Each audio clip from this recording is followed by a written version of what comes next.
غریبی ہر ایک جرم کی جڑ ہے. غریبی انسان سے ہر ایک جرم کراتی ہے. جب بھوک لگتی ہے غریب لوگوں کے ہاتھوں سے نوالا چھینتا ہے, لوگوں کے گھر توڑتا ہے, جا کے مر جاتا ہے لیکن جرم کرتا ہے. ایسے غریب میں نے دیکھے ہیں کہ قبرستان سے عورتوں کی لاش کو نکال کے ان کے ساتھ زنا کرتے ہیں. پکڑے گئے, کہتے ہیں غریب ہے شادی نہیں کر سکتے اس لیے کرنا پڑتا ہے. اچھا, بعض لوگ غریبوں کی برائیوں میں یہ بھی کہتے ہیں غربت کی وجہ سے لوگ چوریاں کرتے ہیں, ڈکیتیاں کرتے ہیں اور پتہ نہیں کیا کیا فحاشی والے کام کرتے ہیں. تو جو ریشو ہے نا جرائم کا, اگر وہ غریبوں میں ہے تو مالداروں میں بھی ہے.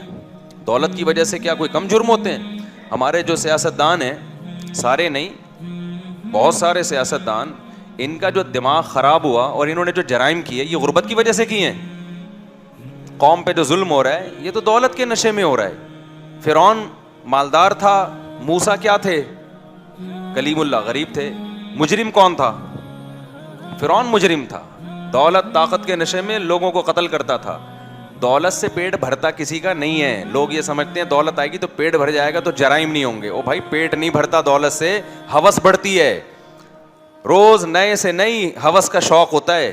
قرآن جگہ جگہ بیان کرتا ہے یہ کہ نحن قسمنا بینہم معیشتہم, ہم نے لوگوں کو ڈیوائڈ کیا ہے, کچھ کو امیر بنایا کچھ کو غریب. تو یہ اللہ کی تقسیم کبھی ختم نہیں ہو سکتی, یہ نہیں ختم ہو سکتی, ایسے ہی رہے گا. تو جس کو غریب بنایا کوشش کرے پیسہ کمانے کی, کما لے تو اچھی بات ہے, نہیں ہے تو اس غربت کو کیا کرے, انجوائے, کوئی بات نہیں.